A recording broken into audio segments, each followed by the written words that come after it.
How much more difficult is climbing mountaineering than the more conventional and commercial one?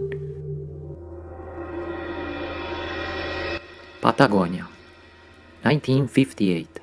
In those desolate and cold regions, there is perhaps the most difficult mountain on the planet, Cerro Torre, a huge monolith considered among the most inaccessible mountains in the world. Whichever route you choose, you have to take at least 900 meters of granite face to reach a summit perpetually covered by a very thick layer of snow.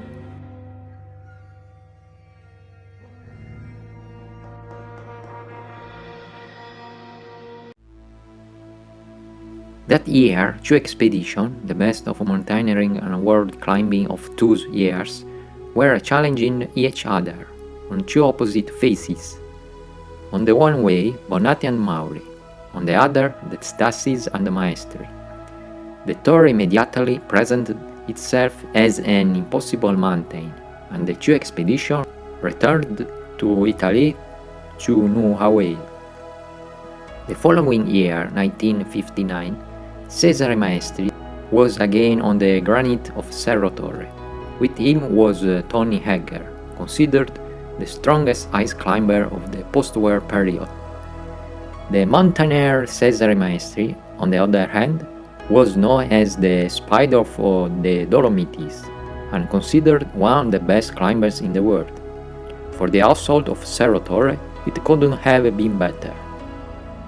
At the base camp, at the base of the mountain, Cesarino Fava, a mountaineer from Trentino who had lived in Argentina for years, was waiting for them, and who had made Italians discover this incredible peak. In the 1950s, there were no technologies capable of communicating with mountaineers. For several days, Fava had no more news on the two climbers. According to Fava, Tony and Cesare had been hanging on the wall for too many days, and now they had surely run out of supplies.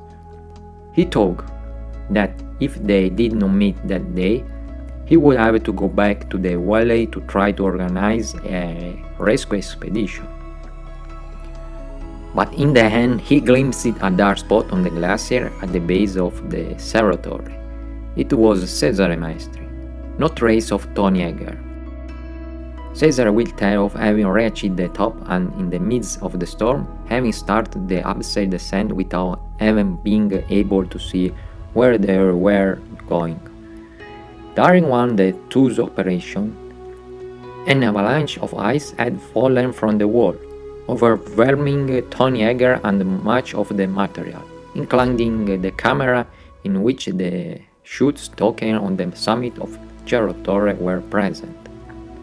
Some remains of Egger were later found on the Torre Glacier only in 1974.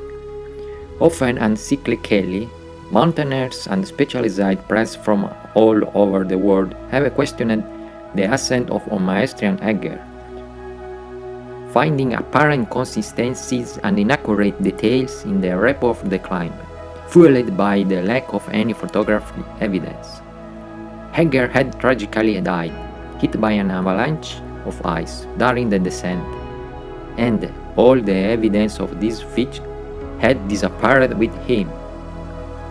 Had they finally reached the top, there were two opposing factions: those who claimed that without proof it was impossible to decree their success, and those who, on the good faith of the mountaineer who had proven to be number one on the walls, were convinced that they had made it.